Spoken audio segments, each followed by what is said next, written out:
భగవంతుడు పుట్టే గుర్తు లేకుండా చేశారు కనుక హాయిగా ఉన్నాం, కానీ లేకపోతే 3 రోజులు కింద కలిగిన దుఃఖాన్ని తలుచుకుని ఇవాళ ఏడ్చినట్టు.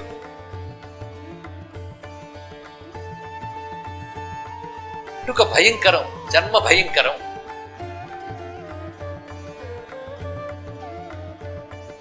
ఆ మహేశ్వరుణ్ణి గట్టిగా పట్టుకుంటాను, అది ముందు నిర్ణయించుకోవాలి. భగవంతుని ఆశ్రయిస్తాను.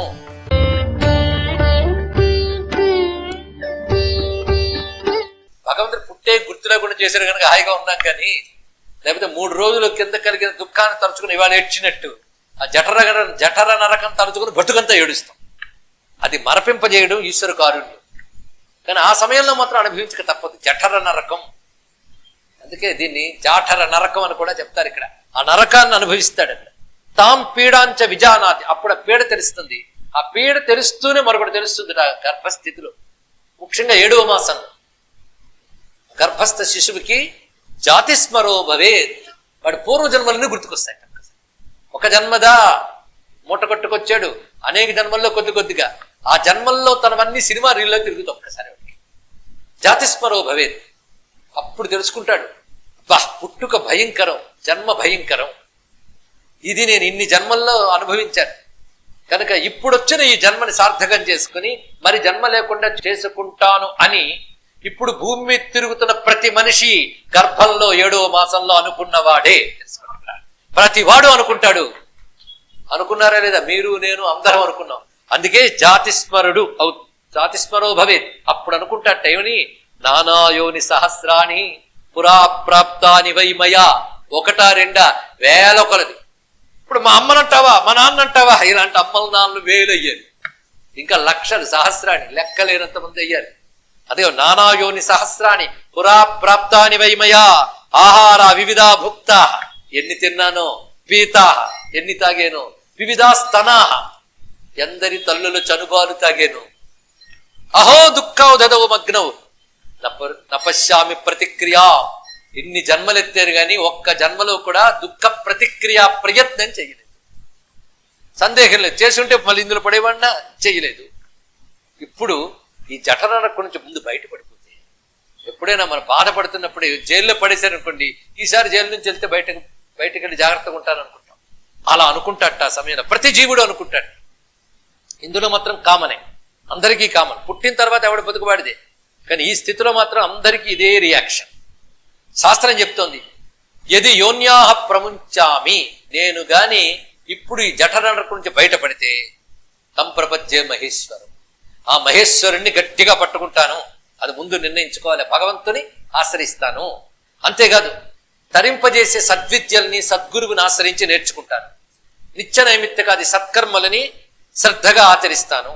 రుణ విమోచనం కోసం అవసరమైతే గృహస్థాది ఆశ్రమాలు కూడా స్వీకరించి యజ్ఞయాగాదులతో నన్ను నేను శుద్ధం చేసుకుని వైరాగ్యంతో మోక్షకామనతో జితేంద్రుడైన సత్పురుషుణ్ణి ఆశ్రయించి వేదాంత విచారణతో ముక్తి పొందుతాను. మొత్తం ప్లానింగ్ చేసుకుంటాడు. ఇలా ఉండాలి నా జన్మ అని నిర్ణయించుకుంటాట. ఇత్తం గర్భగత స్మృత్వా యోనియంత్ర ప్రపీడనా. ఆ యోని యంత్రంలో ప్రపీడితుడై పదాలు ఎలా వాడాడు చూడండి. అదొక యంత్రం అంతే కదండి. ఏముంది, నేను అనుకునే శరీరం అంతా ఒక మెషిన్. అందులో ఏ ఒక్కటి నువ్వు లోపల చూసుకుని ఇది నేను అనే భావం కలుగుతుందో ఆలోచించి. కాబట్టి నా పేగులు నా గుండె నాకు ఎప్పుడు గుర్తుండవు, కానీ అవే ఉన్నాయి. పైన ఉన్న చర్మమే ఇదంతా కప్పుగా నేను అనుకుంటున్నావు, కానీ నిజానికి వీటికి నేను అనుకోవడానికి కూడా సిగ్గేస్తుంది. ఎముకలు ఇవన్నీ నేను అనుకోవడానికి ఏమైనా బాగుందా అండి? కానీ నేననే భావం ఎక్కడి నుంచి వచ్చింది? ఇది ఆలోచించాల్సిన ప్రశ్న. ఈ దేహంలో నేను ఎలా ఉంది, దీనితో ఉందా, దీని గురించి వేరేగా ఉందా? వేదాంతం దాకేందుకు? మీ అంతా మీరు కూర్చుంటే జ్ఞానం మనకే వస్తుంది. మనంతా మనం కూర్చొని ఆలోచిస్తే జ్ఞానం వచ్చేస్తుందని భయంతో ఆలోచించడం లేదు. మనం ఆలోచిస్తే స్పష్టమైపోతుంది మొత్తానికి. ఇలాగా యోని యంత్ర ప్రపీడన, ఆ మాతృగర్భంలో, ఆ మాతృగర్భం అనబడే యంత్రంలో పీడ పొందుతూ పుట్టే సమయానికి జాయతే వాయునాయాతి. నువ్వు పుడతానని నిశ్చయించుకోకలే, గాలి తోస్తుందన్న. గాలి తోస్తుందండి, ఒక్కసారి బయటకు తోసేస్తుంది. తొయ్యగానే యాతి విస్మృతం వైష్ణవి, ఆ విష్ణుమాయ కమ్ముతుంది. వాళ్ళు నీళ్లు జల్లుతారు పుట్టిన వెంటనే, దాంతో కూడా మాయ కూడా జల్లుతుంది. అంతే, ఈ గర్భంలో పెట్టిన ప్రతిజ్ఞలు వగేరా అన్నీ మర్చిపోతాడు. మర్చి మళ్ళీ అజ్ఞానం ప్రవేశించేస్తుంది కదా. ఇంకా అక్కడి నుంచి ఈ దేహం నేననే భావం స్థిరపడడానికి పుట్టాక కొంతకాలం పడుతుంది, తెలుసుకోండి. మనందరికీ కూడా పుట్టాక కనీసం 1 ఏడు పడుతుందండి దేహం నేననే ఫీల్ రావడం. అప్పటి వరకు రాదు. ఆ తర్వాత మొదలవుతుంది, చచ్చే వరకు వదలదు ఆ దేహం నేననే భ్రాంతి. అంత బాధాకరమైంది ఇక్కడ. అప్పుడు అసలు నేను ఈ దేహం అనేది సెటిల్ అవ్వదు.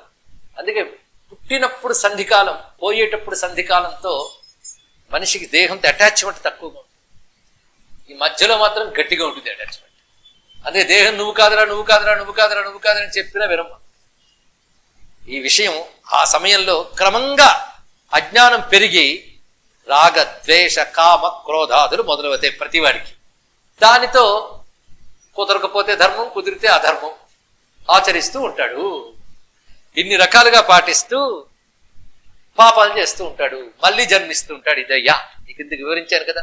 అయితే ఇవన్నీ చేయడం వల్ల మలినుడు అవుతున్నాడు ఎవడు? జీవుడు. అంటే మనస్సుతో కలిసినటువంటి చైతన్యం జీవుడు. కానీ ఆ చైతన్యం ఎప్పుడు శుద్ధమే, దానికి మాలిన్యం లేదు. చైతన్యం శుద్ధత ఒకప్పుడు కోల్పోతే మళ్ళీ శుద్ధతను విస్తే మళ్ళీ కొన్నాళ్ళకి కోల్పోతుంది. చూడండి, ఒకప్పుడు లేనిది వచ్చిందంటే మళ్ళీ ఒకప్పుడు పోతుంది. కనుక ఆత్మ శుద్ధము అంటే ఒకప్పుడు శుద్ధం కాదనా? అది ఎప్పుడు శుద్ధమే. కాబట్టే దాని శుద్ధ స్థితిని నువ్వు పొందితే మరి అశుద్ధుడు కావు. అందుకే ఆత్మకి శుద్ధత పోయింది అంటే అర్థం దాన్ని ఆవరించిన బుద్ధికి అని అర్థం. ఇక్కడ శుద్ధత లేనిది బుద్ధి, అంతఃకరణం. కానీ అంతఃకరణాన్ని శుద్ధి చేసుకో. ఎందుకంటే యది ఆత్మామలిన కర్త భోక్త స్యాత్ స్వభావత నాస్తి తస్య వినిర్మోక్ష సంసార జన్మకోటివి. ఆత్మకే మాలిన్యము, కర్తృత్వము, భోక్తృత్వము ఉన్నట్లయితే కోట్ల జన్మనిత్తిన ముక్తి లేదు పోను. ఆత్మకు ఆ మూడు లేవు. కానీ నేననే భ్రాంతి మనస్సు వల్ల ఏర్పడుతుంది. ఆ భ్రాంతి మనస్సు కోల్పోయి తన అసలు స్వరూపం తెలుసుకుంటే మనస్సు స్వస్వరూపం లయమైపోతుంది. ఇప్పుడు మనస్సు ఉండదు, స్వస్వరూపంగా మిగిలి. ఇది తెలుసుకోవాల్సింది. అందుకే ఆత్మాయం కేవల స్వచ్ఛ శాంత సూక్ష్మ సనాతన. అప్పుడు నువ్వు ఆత్మవే అనుకోవాలంటే ఆత్మ అంటే ఏంటో నీకు తెలియాలి కదా. ఆత్మ అంటే ఏమిటి? దానికి ఎన్ని కాళ్ళు ఉంటాయి, ఎన్ని చేతులు ఉంటాయి, దానికి కోపం ఎలా ఉంటుంది, దానికి అవేవి లేవు గనక దాని ఆత్మను అన్నారు. అవేవి లేనిది అది, అవేవి లేనిది ఆత్మ. అది నేను అనుకుంటే నీకు అవేవి లేకుండా పోతాయి. అది రహస్యం. అందుకే ఆత్మ అయం కేవల స్వచ్ఛ శాంత సూక్ష్మ సనాతన. ఒక్కొక్క మాటని అర్థం తెలుసుకోండి, భావించండి, ఫీల్ అవ్వండి. అది చెప్పడం ఇక్కడ. ఆత్మ యొక్క తత్వాన్ని ఫీల్లోకి తెచ్చుకోవాలండి. అది ఎలాగో కేవల స్వచ్ఛ శాంత సూక్ష్మ సనాతన. ఎప్పటి నుంచో ఉంది, శాశ్వతం. అది సూక్ష్మం అంటే ఇంద్రియాలకు దొరికేది కాదు. శాంతమైనది, స్వచ్ఛమైనది, అదొక్కటే ఉన్నది. అస్థి సర్వాంతర, అందరిలో ఉన్నది. సాక్షి చిన్మాత్ర సుఖ విగ్రహ. ఆత్మ యొక్క లక్షణం ఇది. కేవలం చైతన్య స్వరూపం, ఆనందమే దాని స్వభావం. అయం స భగవాన్ ఈశ. అదే భగవానుడైన ఈశ్వరుడు. స్వయం జ్యోతి సనాతన. ఆ ఆత్మ నుంచే సర్వజగత్తు వచ్చింది. అంటే అర్థం ఈ కలుగుతున్న జగత్తంతా కలగడం ఆత్మ యొక్క ఉనికి చేతనే కలిగింది. అందుకే కలుగుతున్నదంతే ఆత్మ యొక్క ఉనికి వల్ల కలుగుతుంది, కానీ వికారాలేవి ఆత్మకి లేవు. ఆత్మాద్ధి జాయతే విశ్వం అత్రైవ ప్రవిలీయతే. అయం బ్రహ్మ శివో విష్ణు అయమింద్ర ప్రజాపతి అయం వాయు అయం చ అగ్ని అయం సర్వాశ్చ దేవత. ఈ ఆత్మయే బ్రహ్మ విష్ణు శివ ఇత్యాదులుగా చెప్పబడుతున్నది. సబ్రహ్మ సశివ సహరిశ్చేంద్ర సోక్షర పరమస్వరాట్. ఎక్కడ చదివారు? మంత్రపుష్పంలో, వేదంలోది. అక్కడ ఏం చెప్తాడు? హృదయంలో నీవారసూకవత్తన్వి పీతా భాస్వత్యనూపమా తస్యాహ శిఖాయాహ మధ్యే పరమాత్మ వ్యవస్థిత సబ్రహ్మ సశివ సహరిశ్చేంద్ర సోక్షర పరమస్వరాట్. అది నీ యొక్క అసలు స్వరూపం. కానీ ఎక్కడున్నాడు? అతడే బ్రహ్మ, అతడే విష్ణువు, అతడే రుద్రుడు అని చెప్పబడ్డవాడు ఎక్కడున్నాడు? స్నీక్వార శోకవత్తన్వి పీతాభాస్వత్యనుపమా పద్మకోశ ప్రతీకాశకం హృదయం చాప్య. అది వాడి క్యార్ ఆఫ్ అడ్రస్. అది ఆత్మ. కనుక ఇక్కడ చెప్పిన వాళ్ళు దానికి వర్తిస్తున్నాయి. యయేవం భూతమాత్మానం. ఆఖరికి పూజంతా అయిపోయింది, ఉత్సాహంతో మంత్రపుష్పం పట్టుకుంటాం. ఎందుకంటే క్రియ అయిపోగానే వచ్చే ఉత్సాహం అంతా ఇంత కాదు. అందుకే పూజల్లో మంత్రపుష్పం, యజ్ఞాల్లో పూర్ణాహుతి, ప్రవచనాల్లో స్వస్తి. ఇవి ఇచ్చే ఆనందం అంతా ఇంత కాదండి. అంతవరకు కొనుక్కుని వాళ్ళు కూడా అప్పుడు ఉత్సాహంగా లేస్తారు, అయిపోయిందని ఆనందం. అందుకే పూర్ణాహతులు చూడండి, పెద్ద అరుపులు చెప్పట్లేదు. ఎందుకంటే పూర్ణాహతి అయిపోయిందని సరదా. అంతే, ఇంకేం లేదు ఇక్కడ. అలాగే మంత్రపుష్పం చేతికి ఇచ్చేశారు, అక్కడ చెప్పేది వేదాంతం. అందుకే పూజలు పురస్కారాలు కాదండి అంటే అక్కడ కూడా వేదాంతమే చెప్పిందండి. నా దేశం, నా సంస్కృతి, నా భారతీయత. అంత మంత్రపుష్పం కూడా నువ్వు ఇంతవరకు పూజించిన వాడి కేర్ ఆఫ్ అడ్రస్ హృదయం అని చెప్తాను చూడు. కనుక ఆత్మయే సూర్యుడు, చంద్రుడు, సర్వం అదే. అది ఉంటేనే ఇవన్నీ, అది లేకపోతే ఏదీ లేదు. కనుక దాన్ని ఆధారం చేసుకుని ఇదంతా ఉంది. దీన్ని ఆధారం చేసుకుని ఉన్నదంతా వదిలి ఆధారమైన దాన్ని పట్టుకో, అదే నువ్వు తెలుసు. అది చెప్తున్నాడు ఇక్కడ. ఏవం భూతమాత్మానమన్యథా ప్రతిపద్యతే. ఇలాంటి ఆత్మని ఇంకొకలాగా ఆలోచించడం వల్లే తనని తాను కోల్పోతున్నాడు వీడు. తనని తాను దోచుకుంటున్నాడు, తనని తాను చంపుకుంటున్నాడు. వాడిని ఆత్మఘ్నుడు అన్నారు.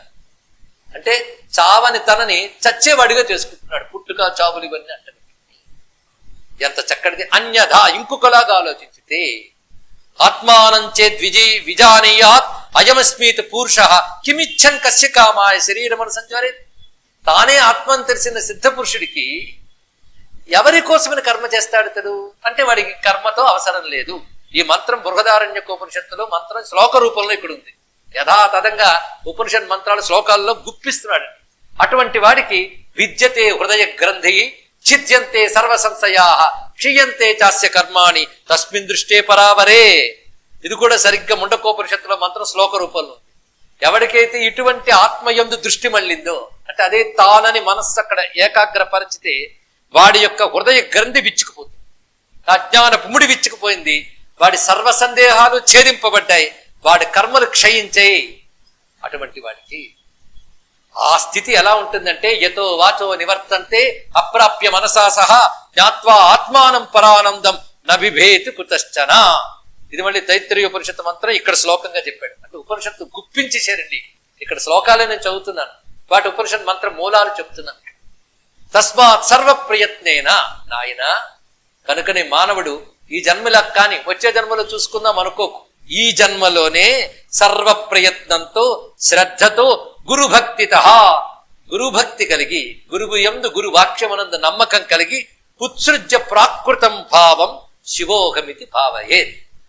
చచ్చి చెడి ఏడ్చి పాడయ్యే శరీరం నేను అనబడే ప్రాకృత భావాన్ని విడిచిపెట్టి చావని అజ్ఞానం లేని శుద్ధమైన సత్యమైన శివమైన ఆత్మ నేను అనే భావాన్ని ఈ జన్మలోనే